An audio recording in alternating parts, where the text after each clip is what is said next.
Military Broadcast Radio, the station that's giving veterans a voice. Find us on the web at mbradio.us.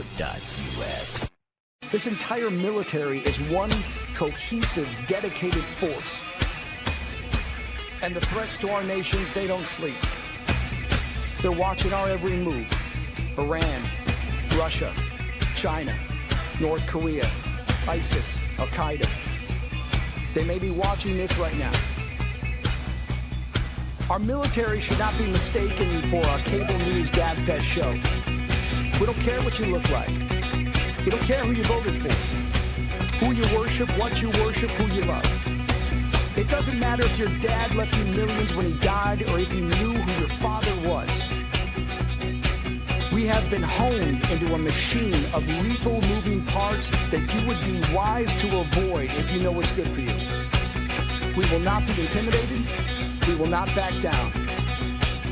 We've seen war. We don't want war. But if you want war with the United States of America, there's one thing I can promise you, so help me God. Someone else will raise your sons and daughters.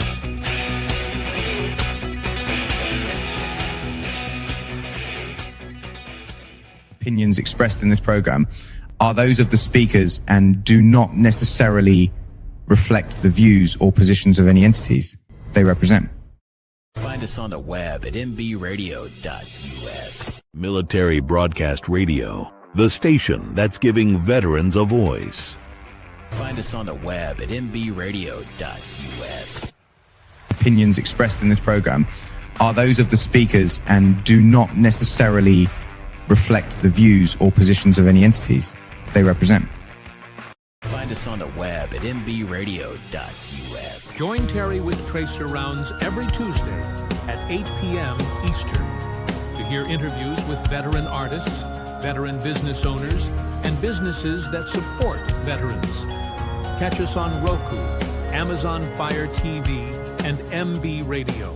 If you miss a show, you can listen again on Wreaths Across America Radio every Wednesday at 3 p.m. Eastern. Tune in to see if you are on target. MBR, giving veterans a voice. Find us on the web at mbradio.us. And we're back. So this is the Tracer Rounds podcast, and I'm Terry, your host, and you're on Military Broadcast Radio, where we're giving veterans a voice. And tonight's voice is to Chris Whittemore, who is a veteran, and he's also an author. Welcome. Hi, thank you for having me. So excited to have you on the program. So I wondered if you could just tell us a little bit about your military service. I know it relates directly to your book, but can you just give us a little bit of context on your service and what you did in the military? Absolutely.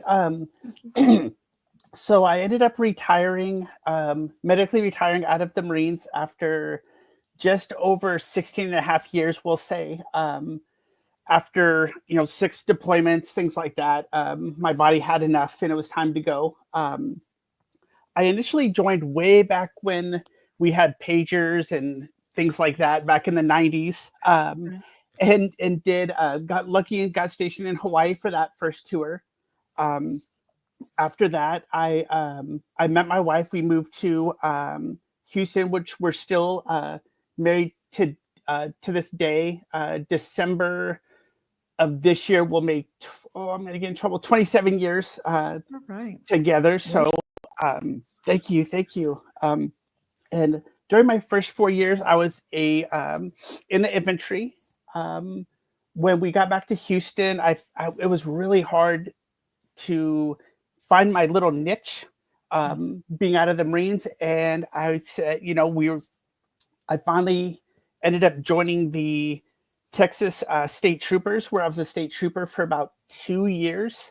And after several wrecks and things like that, and just not really finding me, and the Iraq war just kicked off again. I told my wife I wanted to rejoin in June of 2004.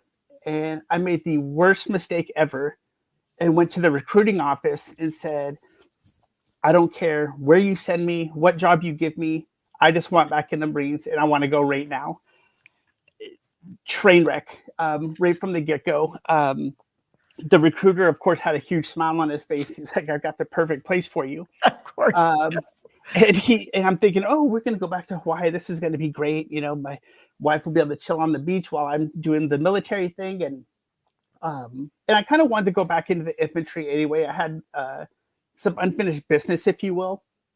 And the orders came back and they said, "Yep, you're going in the infantry, but you're going to 7th Marines in 29 Palms." And I was, both looked at my wife and she's like, "Where is that?" I said, "I have no idea where this is." And the recruiter just walked up to the map and put a little pin right in the middle of the desert. He's like, "That's where it is." And I'm like, "Wow, this is going to be insane."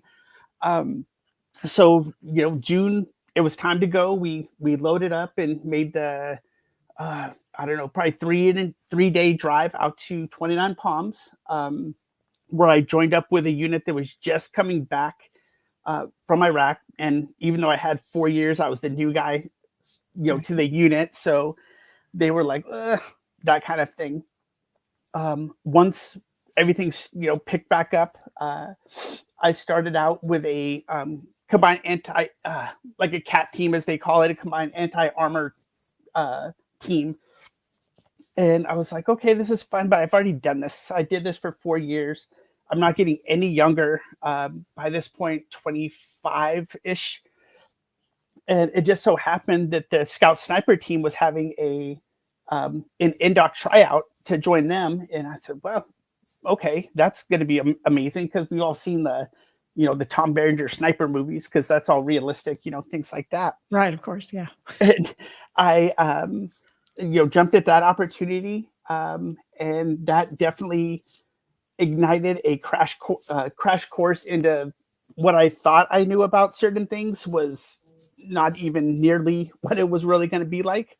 And I trained with them for, I don't know, 7-8 months at best.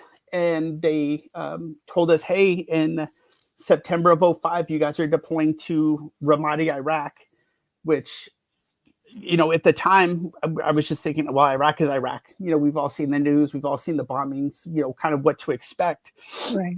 Until we got there. And right from the get-go, and I kind of allude a little bit in the book about some of the stuff that took place right off the bat. I mean, it was from, I think we were in Iraq for less than a week, probably before we took our first KIA at Camp Ramadi, and then we went out into the city. And little did we know, the city of Ramadi had never had an elected official. It was blacklisted for like low flying aircraft. They had to remain at 1,500 feet. And to me, it felt like I was playing a Call of Duty video game almost. I mean, it was just jets flying over, explosions, just 7 months of relenting, just carnage and chaos, and seeing the worst of humanity. Not to mention, we were going through all of the holidays. We were going through the wedding anniversary. We were going through just all these, like my wife's birthday. Everything was happening like within the first 4 months. Oh, wow. And it was just a nightmare. Luckily, unscathed on the outside, we returned back to 29 Palms, which desert to desert, it was kind of a cool transition. The scenery didn't change too much. And then in 2007, I redeployed to Iraq in Fallujah this time, and more of the same. It wasn't nearly as kinetic, but it was there was a lot of stuff going on back home. My wife lost her grandfather. She moved back to Houston. There was just a lot of things like going on. Yeah. And as time progressed, we ended up going, we lost a bunch of people in 2007, came back, joined HMLA 369 as a helicopter door gunner, because I was like, well, I don't want to hike anymore. My knees and back are getting messed up. I will go kneel on a helicopter and spin wrenches, because that's going to work perfectly. Little did I know that wasn't going to help at all. It was actually going to make it worse. But what I found out once I got to that squadron was they were the helicopter squadron flying above us um, in Ramadi in '05. So it was kind of like coming full circle a little bit Yeah. and meeting some of the pilots who were there before. They knew a lot of the people that I knew from the infantry side. So I was hoping like maybe I'll hide from my past problems in this new place. This will be fun. No, because it was like, hey, guess what? We know all these people, let's talk about this stuff. And I'm like, no, I don't really want to. But it's just kind of a I don't know, like this different little walk through chaos for like the next 8-9 plus years. In 2010, we deployed to Afghanistan, and some of the intro video, I was like, oh, that's I know exactly where that is. And we were there from May to November 2010, and we almost got to 10,000 flight hours before the general was like, nope, you guys are done. We're going to shut you guys down. And little did I know. I mean, I'm just like infantry guy. I'm like, there was no, you flew too much. You get out there and go on patrol. Like, get out of here. But for the pilots, we all had to stand in this big formation. I don't know, 120 degrees outside, and the flight surgeons literally walking around, checking our names off, saying, "Hey, are you good with signing this waiver?" And I'm like, "I don't know, whatever, cool." Like it's a waiver. And we never once went into the red back in the States. We were in the red within 2-3 weeks, flying probably 4 or 5 missions a day, quick reaction force to the ground units. And that's where things got really weird again, because all my past battalions, 2-7, 3-7, were on the ground fighting below us. And now I was flying above them, which, hearing all the, oh, we lost somebody, or this happened or that happened. I was like, oh no, trying to figure out if I knew the people or not. It was just craziness. Got home in November, January or February, they came to me and said, congratulations, you're going on recruiting duty. And I was like, what? So, like off I went to recruiting duty. And that's kind of when my body started finally catching up. Because, once you start sitting down and slowing down, things start to hurt more. Yes, that's true. And I think that's what happened. Ended up having, a back surgery, sinus surgery, a lot, TBI treatments, all kinds of stuff. And in July of 2015, they finally said enough was enough, and you're going to be medically retired. And the journey was over, which was kind of hard to swallow, because I was like, oh, I don't want to be done, but at the same time, I was like, okay, I'm done. It's time, and things like that. And now I'm kind of here. I've done a few other jobs since getting out. I was a Veterans Treatment Court case manager for the county here. I got to work for about 2.5 years as a VA claims rep with the county, helping veterans do VA claims and stuff like that. Right. And now I'm actually the case manager for the entire JBS at Joint Base San Antonio medical board population. All the service members who are going through the med board come see me, and I help guide them through the transition process to make sure that they transition successfully. Unlike what I did, the transition back then was Monday, Tuesday, Wednesday, retired Friday. Now they have about 7 months worth of transition help that we make sure that they're ready to get out and things like that. That's great. I mean, they're really, there's a lot of us and a lot of veterans that don't transition well. I mean, even if you're just reservist, you still need a transition. Because I was a reservist, and I know you're active duty, and they do more things for retirees or medically retirees on the active side. it doesn't seem like they do a lot on the reserve side. Maybe my case is just different. I don't know, but I'm so glad that you're in that position to help people, because, we really don't know what we don't know about being retired or being medically retired for that matter. And what we need to be aware of, to take the best advantage for ourselves and going forward, because, once you're retired, that's it. Like, your support system kind of goes away and you're figuring things out on your own. I mean, the VA still helps you and still treats you, but you're still kind of navigating some of those waters by yourself. So it is nice to have, somebody to help you out. Oh, absolutely. And it's so great to see what it is that supposedly has been around for a long time. But I said, well, the last 16 years, I had no idea about any of this stuff. Right. And they're really, ever since the John McCain Act of FY19, everything jump started, because even if they're retiring or just doing 4 years and getting out, they have to start the transition process. Is it 18 to 24 months out? They have to, or their name goes red on a spreadsheet that gets put up to the commanders and then the generals, all that snowball effect downhill. So even with people, I'm going to re-enlist, they have to at least come and see us so we can get them, saying that, hey, we talked to this individual, this is what his game plan is, which they don't like, but I think is really good, because they have to actually start thinking about it, because they might want to re-enlist, but then 6 months later, they're like, no, I don't want to do that. But if they didn't start, now they're way behind the power curve. Yeah. So we're going to take a quick break and then we'll pick it up from there. And so I think we're going to play Coffee Anderson, Mr. Red, White, and Blue.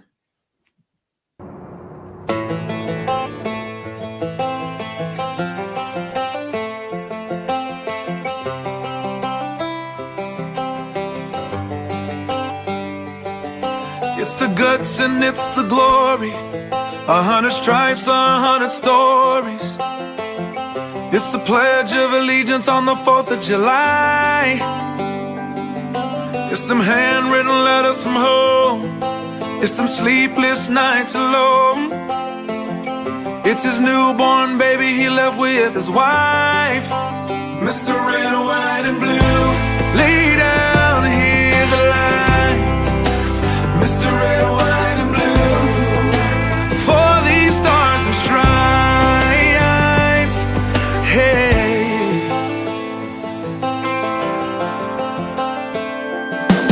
From the fields of Indiana to the swamps of Louisiana to the golden coast of California, Uncle Sam's the only family he's got. His purple heartbeat won't stop, and his 18th birthday was the day he was born. Mr. Red, White, and Blue, lay down, here's the line. Mr. Red, White, and Blue, for these stars and stripes. Mr. Red, White, and Blue, stand on the front line.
marching line.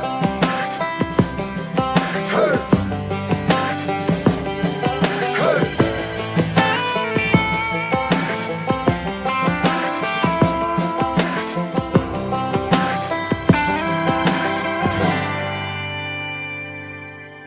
The station where our veterans' voices are heard, MBR Talk. Find us on the web at nbradio.us. And welcome back to the Trace Arounds podcast. And I'm Terry. And with me tonight is Chris Whittemore. And he is the author of Terror to Triumph. And so we were kind of talking about your story before the break about your military service. And then, so now we're kind of leading up to maybe where you're starting to write this book. I've got a copy of a picture of it so people can see it right quick. I'll put it up on the screen so they can see the book. Where'd that cover come from? I think that's really cool. It's the front picture of the service member looking down is actually a picture that was taken by one of my friends that I have no idea when he would have done it, when we were coming back off of a mission. Yeah. And we were walking back through base, and probably one of those little wind up disposable cameras that I don't think even exist anymore. They like tucked away in a museum, like an artifact or something. But and then the rest of the stuff, I wanted to tie in the helicopter, being that I was a helicopter crew chief for a few years, and then the guy kneeling down inside the crosses just from the infantry era, and then the memorial aspect of the cemetery, things like that as it fades away, just because, we've all lost so many people throughout, the military the last 20 plus years. So I just kind of wanted to tie everything together, especially with that quote, the hardest things are what we, what we face when we get back home, I think is what it kind of ties together. And just wanted to be, I just wanted something that would grab people's attention if they saw it. And, hopefully it does the trick. So yeah, and I saw a little intro video too that was kind of announcing the book, and that's pretty dramatic and dynamic, and it really grabbed me. I was like hoping I could like download it to put it on the show so that other people could see it, but it's really cool. I really like that too. That was really good marketing, I think, there. Yeah, and I can definitely send that to you once we're done tonight, if you want me to. Yeah, please. That's awesome. So how did you start writing the book, or why did you write the book? What was your intent when you wrote it? The intent initially started out simply as a way to remember. I guess as we unfortunately get older, we can't stop the clock, but by mixing with the TBIs, there was a lot of memories that were starting to, I used to be able to account for, on 5 steps in, this happened, that happened. And as things progressed, I started forgetting them. And my wife really encouraged me to write stuff down. She's like, you need to write it down, if for nothing else, to simply just have a record. And when you can't remember something, you can always go back and read it. And I said, okay. Finally stopped being stubborn and started just writing. Started from the beginning, joined of the 90s and things like that as it progressed. And, right around that time also, COVID hit, shut the whole world down for 2+ years. Yes, it did. And as I was writing, I was like, well, I don't have much of an excuse not to write. My commute now is about, 40 steps to my kitchen table. I didn't have to go anywhere. And so I started writing, and before I knew it, it was what it is now, almost 270 pages. And at first, I wanted to write the book, but I didn't want to write another war book because there's just so many out there. And for those who have it out there and they love those kind of books, that's awesome. Nothing bad about them, but I wanted to kind of touch on stuff that no one wanted to talk about, especially not in that era. Yeah. And that was what happens to the families, what happens to the service members. Why are they, why do we come home and, isolate away or drink ourselves to sleep or afraid to be in a car driving in traffic? What is, the very unpopular non-glamorous Hollywood stuff. I wanted to, and then shed some light on what the families go through dealing with us when we return. And my pace, back home, I think I redeployed within less than a year just because I wanted to be back over there because it was easier. Yeah. After completing the book, I sent it, my wife not nagged on me, but she's like, send it in. And I was like, but there's so many books out there that are war books. And I figured my book would be no different. But I, submitted it in 2 weeks later, or 3 weeks later, excuse me. The publishing company called me back up and said, hey, we read your manuscript and absolutely love it. We want to publish it. And I was like, what? Are you kidding me? And I often joke with people, and if you would have told me back in 2008, hey, you're going to write a book, I'm like, yeah, right. I just want to survive a deployment. Forget writing a book. Right. And yeah, so it's come out and it has done really well. I just recently hired a marketing firm to take over the, kind of like revive it and get it back out in front of a lot of people correctly. And so far, just in the month of August, it just broke 100 sales for August, which is unbelievable. Would have never in a million years thought that was going to happen. And I also got 3 book signings that I'm going to be doing at 3 Barnes and Noble bookstores, one in Dallas, one in Houston, and one right outside of Fort Hood up near Killeen, that's insane too. Like I was like, I'm not Stephen King, I'm not anything like that.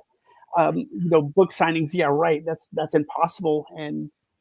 But sure enough, they called and they've read part of the book, and they're like, yeah, we want you to come up here. And especially being right outside of military bases and all of that, like, we want you to do a book signing. I'm like, wow, okay.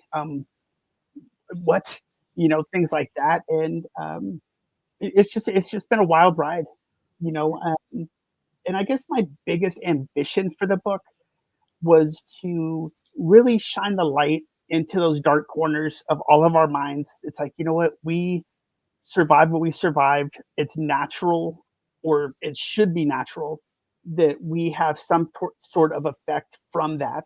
A lot of people are like, oh, I don't feel anything from it. And it's like, well, you're good at hiding, because yes, you do.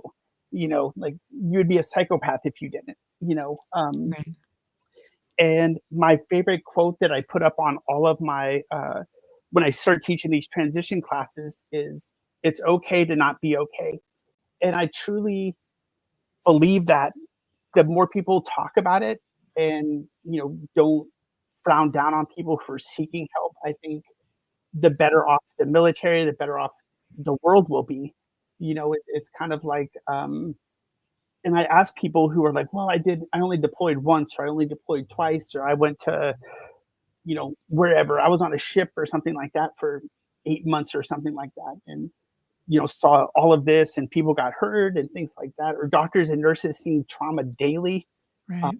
Or during COVID, I couldn't even imagine what that must have been like as a nurse or a doctor.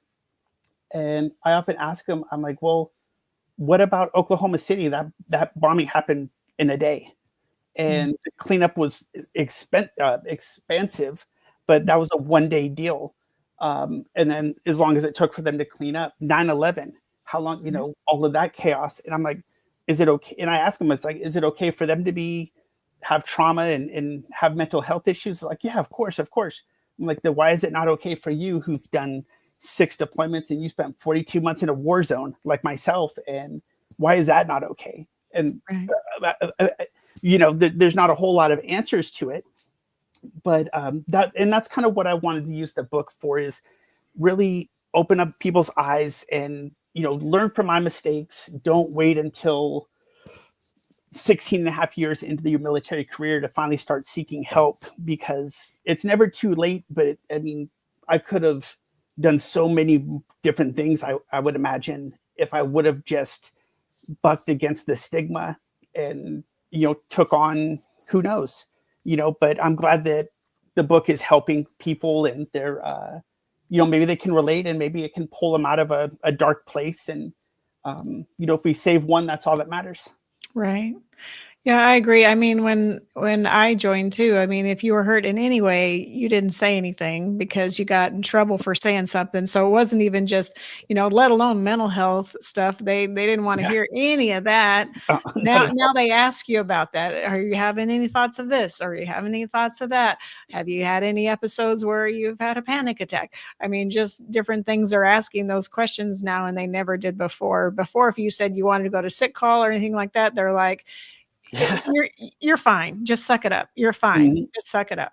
Here's some So, motion. Go change your yeah, thoughts. right. Here's a sugar pill.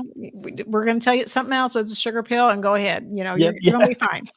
That is so true. So So, true.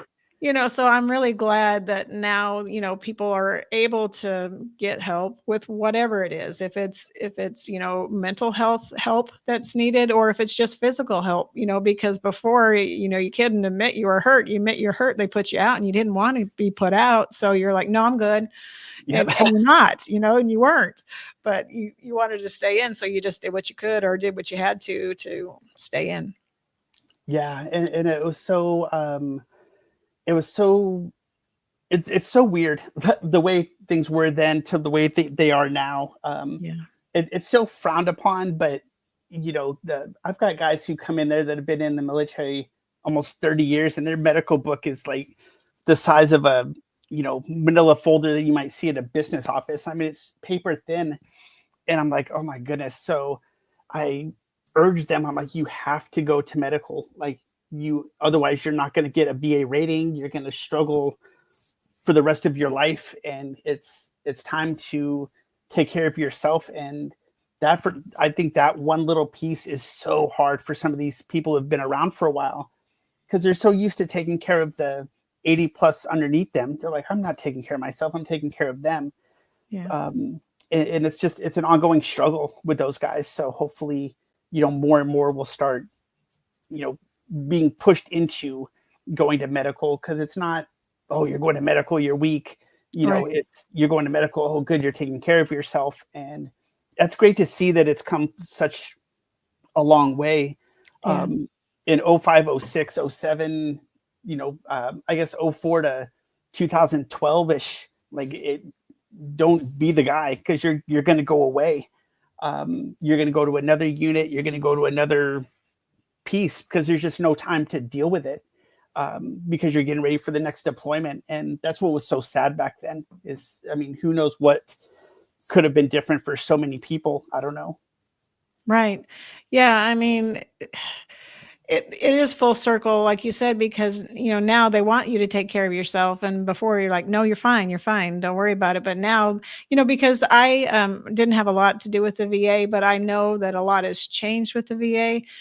Because I remember when I first went for just some simple thing, they didn't want to treat you. And now they're like, well, come on in, let's help you. What do you need? Like, it's totally different. At least in the area I'm in, it's different. I can't speak to all the VAs, but the treatment for soldiers or airmen, whoever, Marines, is it's different than it used to be. And, they're finally starting to really embrace taking care of the troops.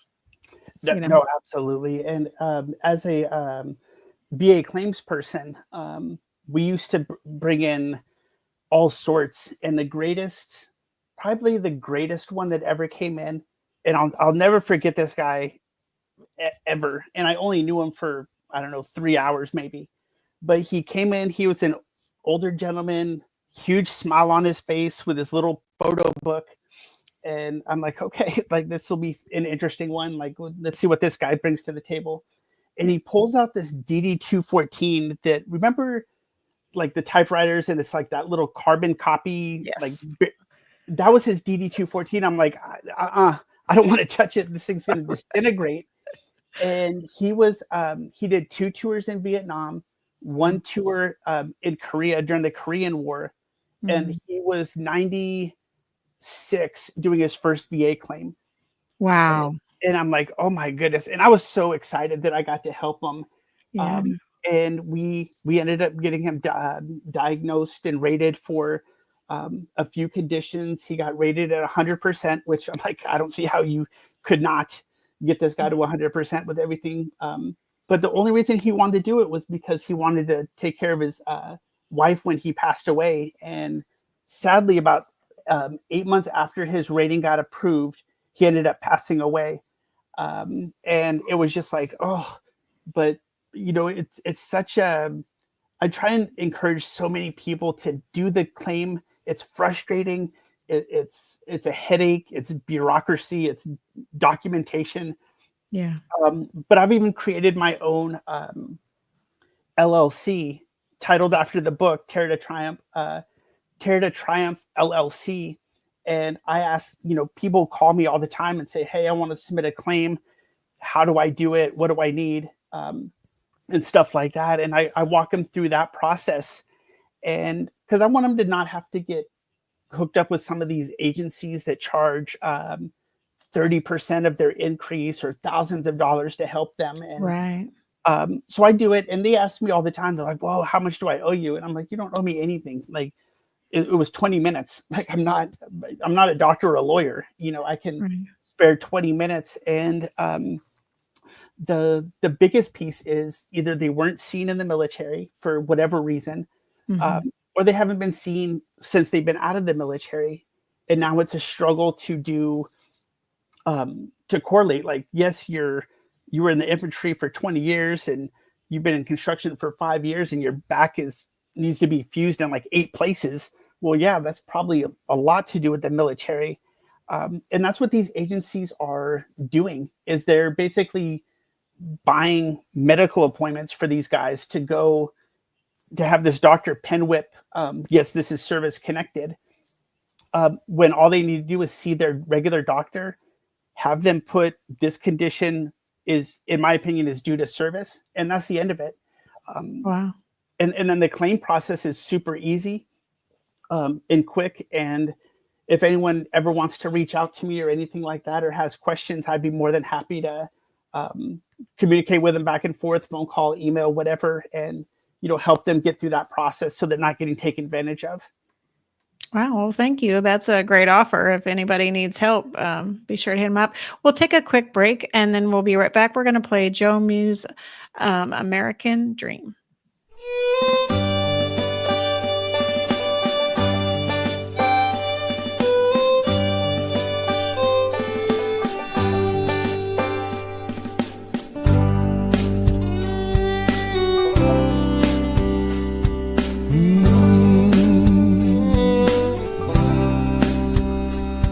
We're living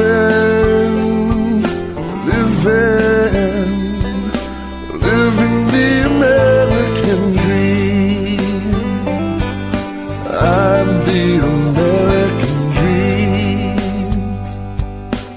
Go to school, go to work, Sunday mornings choose a church, attend our games, our plays, PTAs. Drive our cars, flying planes, take the buses, take the trains, walk the beach, ski the slopes, living out our dreams and hopes. We're living, yes, we're living the American dream. We're the American dream. Thank you, soldier, sailor, Airman, Guardsman, and Marine. Thank you all for fighting for our freedom and our dreams, protecting our Constitution, guarding our homes and towns, defending our shores, seas, and skies, and putting boots on the ground. Some gave all for me and you. We served the red, white, and blue, protecting the American dream.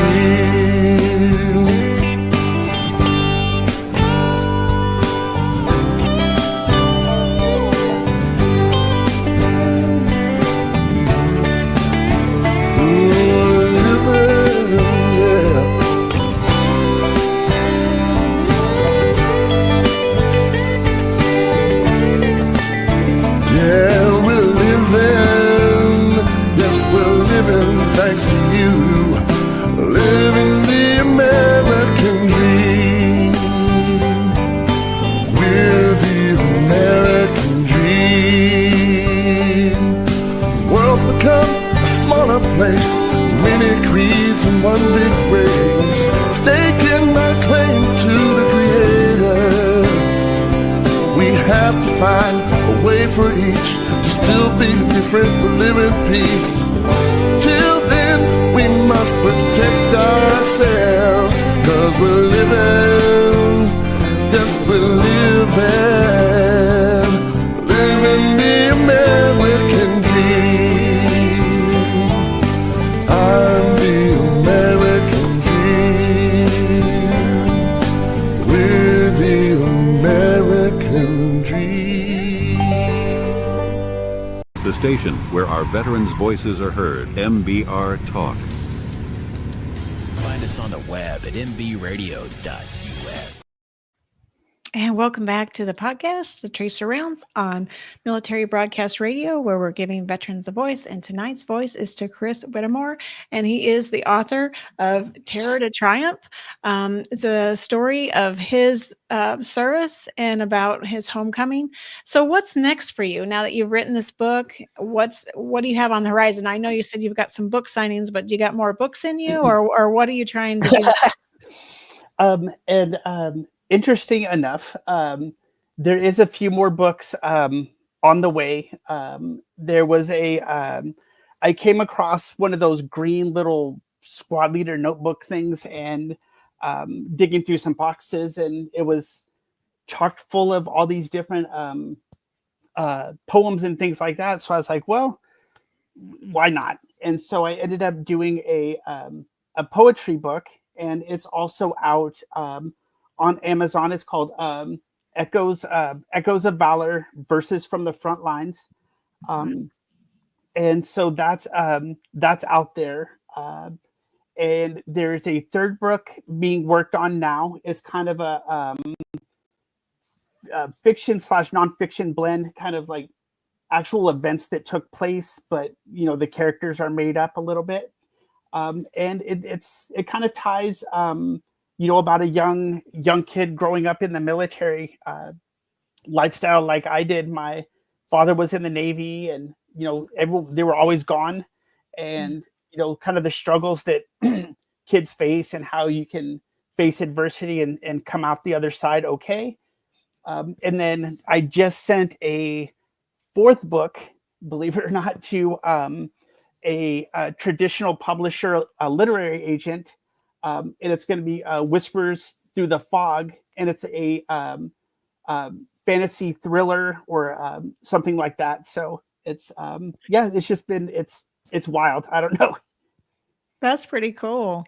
So what kind of a thriller is it? Like, what is it, like machines, or is it like futuristic? Like, it's like a suspense thriller, like a young kid comes home from school to find his house in shambles with blood all over the walls, and all he sees is tire tracks leading into the surrounding woods, and how he has to travel through the woods by himself at 14 and find all these clues to rescue his family before it's too late.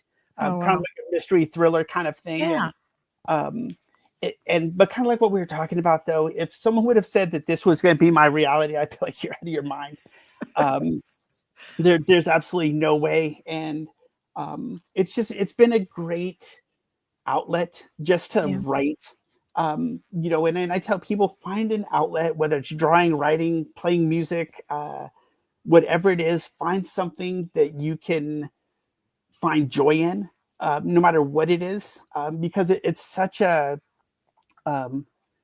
great world out there once you get out of that cloud, and you can kind of see like the good again, because for so long we saw evil, or watch the news all the time, and it's like, ugh, more of the same, like rinse and repeat. And it's weirdly enough too that the first book, when it first came out, a good buddy of mine who lives up in New York picked it up thinking like, oh, this is a book about Iraq. I'll be able to unload my own trauma. And as it turns out, he's like, wait a minute, I served with this guy back in Hawaii in the 90s. And so he reached out and he shared a story with me recently. He said, for 16 years, me and my kids were estranged. Like they didn't understand why I was who I was, why I acted the way I acted. Went through my second divorce, all of this stuff. And then he sent my wife and I a Christmas card of all of them being back together, holding the book. And he said that the book kind of opened their eyes to like, oh, now we get it. And it's slowly rebuilding their relationship. And I tell him, I say, it has nothing to do with the book, man. It's just time. But if the book is helping in that way, that's amazing. That is amazing. I mean, I do think it is the book. I mean, because when someone that doesn't understand that whole soldier mentality or what you faced, and they read the stories and understand what you went through, it adds a layer of compassion or a layer of understanding that they didn't have before, because they don't know what they don't know either about conditions, about what your mind goes through, about how you kind of have to like separate yourself from your family in order to deploy, because you can't take on all that worry, because then you're not effective where you're going.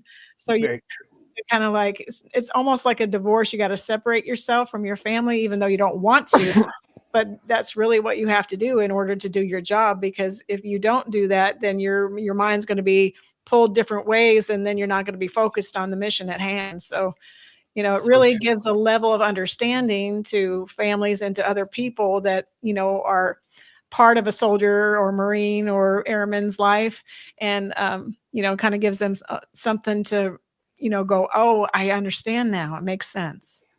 So I think it is helping. So I think your book is doing that.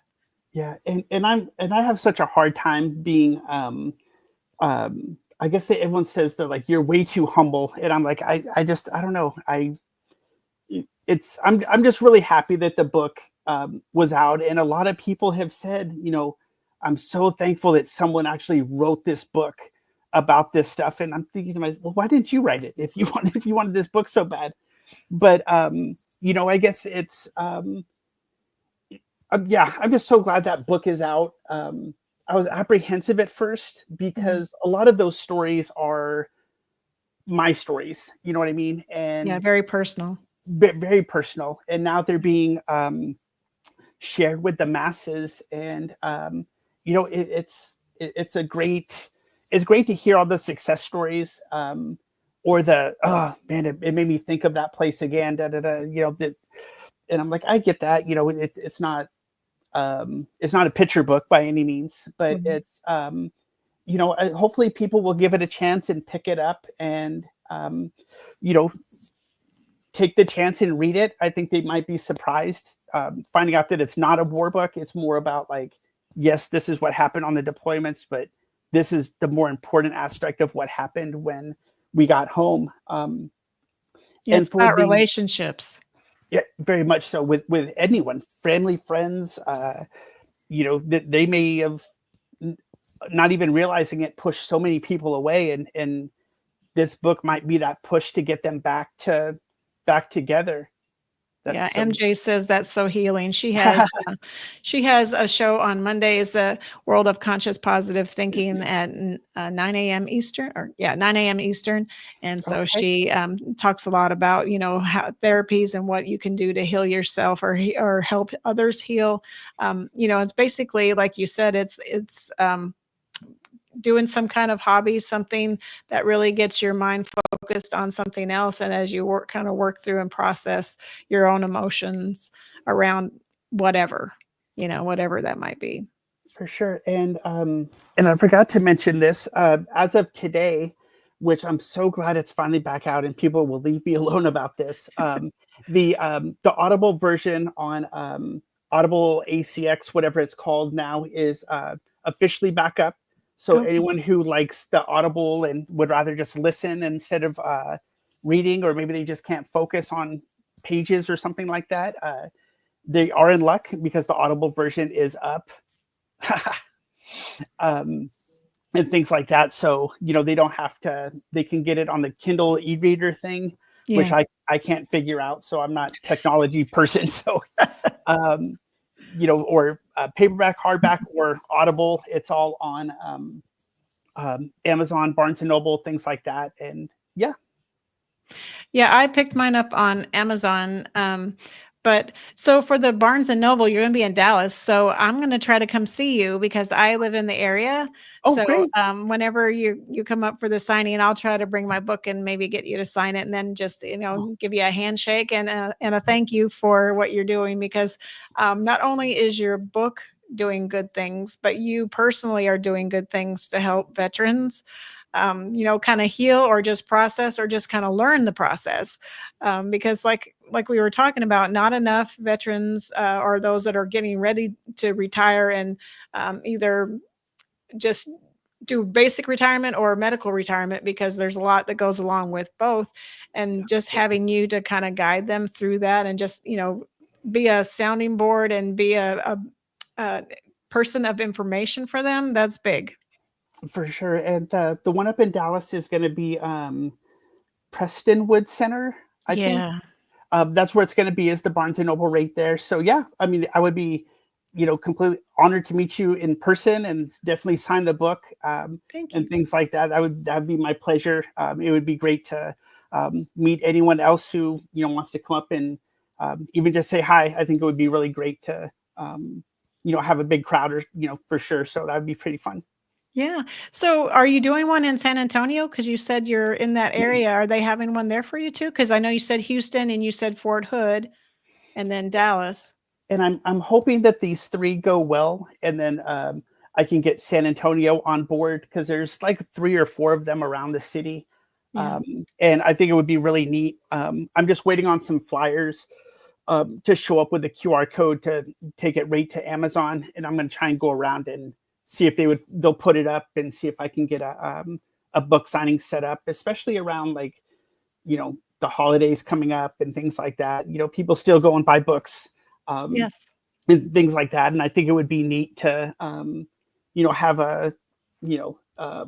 already booked for one right around the Marine Corps birthday, or I'd be like, that'd be perfect. But, it's definitely trying to hit right around the paydays, which will, generate people wanting to actually go to a bookstore maybe, and things like that. But yeah, that's definitely the next on the list, and to get these other books, published and things like that with, a great group that I found by weirdly mistake. But if you are definitely a person who wants to publish a book and you want an editor, it's called Novel House Publishing, and they're absolutely phenomenal. Their rates are second to none, and they will walk you through the entire process, start to finish. So they're great people if anyone's interested in doing that as well. Oh, wow. That's really cool. Thanks for sharing that. We've got probably about 7 minutes left. So I would just wonder if there's anything else that I didn't ask you about that you wanted to talk about, or anything you wanted to share that may help someone else work through their own trauma or, their mental health. Is there anything that you'd want to say to just kind of let the audience know? I think the biggest thing is, it's okay to not be okay. It really is. It's a natural thing to have feelings. Otherwise, go lock yourself up in a prison because you're the next Ted Bundy.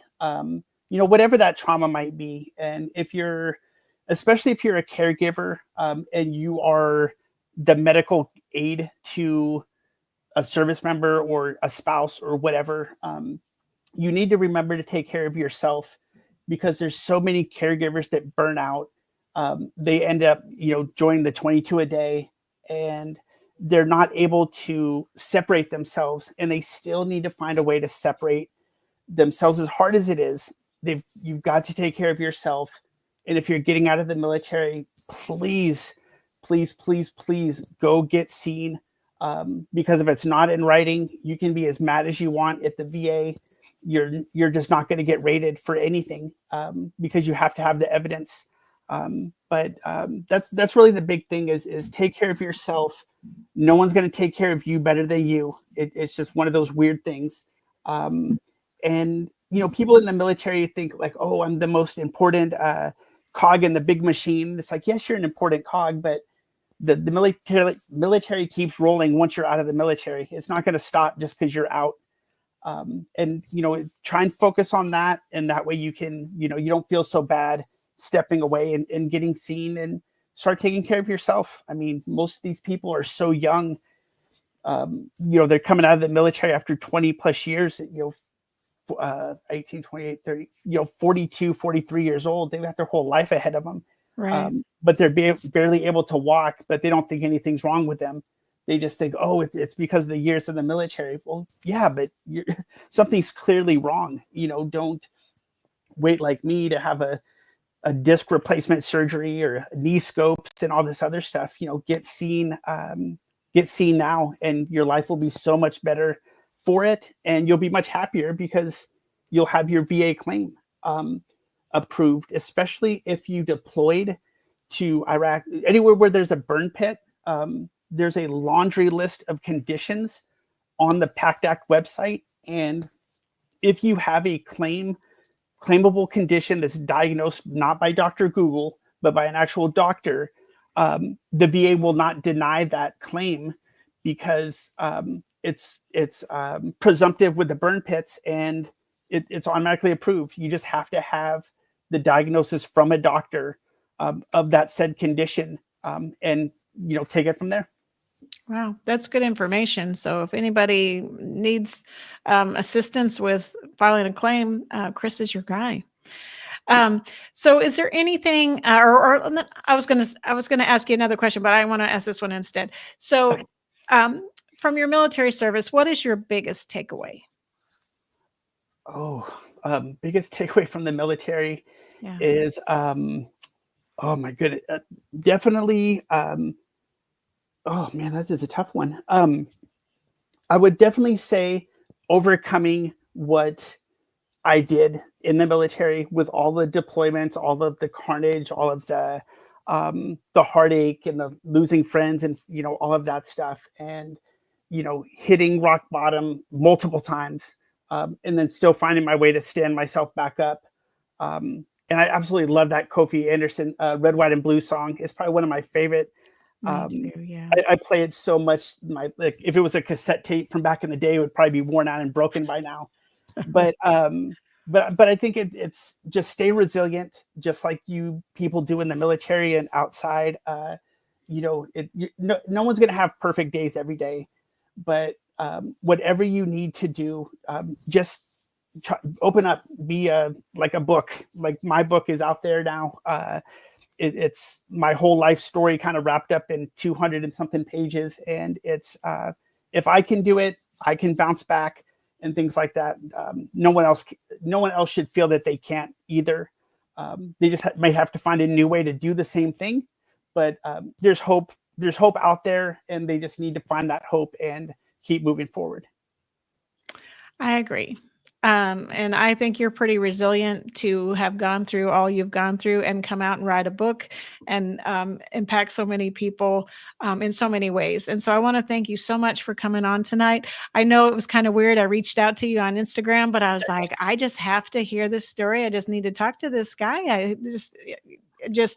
You just drew me in with the title, with the cover of the book. And then when I started reading into it, I'm like, oh gosh, I just have to have this gentleman on. I have to hear his story. So I want to thank you so much for coming on and for sharing your story with us and your life with us, basically. And then we'll be looking for the other books to come out, and we'll be hopefully attending some of those book signings. So. Yeah, that would be amazing. The book signing is October 11th up at Prestonwood. All right. So if you're in the area, I would love to actually meet you face to face, and bring the book. We'll definitely get it signed for you. Sounds good. Well, thank you so much for joining tonight. And so this is Tracer Round signing off. Thank you. Thanks. Ladies and gentlemen, thank you for tuning in to Military Broadcast Radio. As we wrap up today's show, we want to remind you that the podcast of today's episode will be available right after we go off the air. So if you missed any part of the show or want to listen again, Be sure to check it out. And remember, we're here to support and honor our veterans.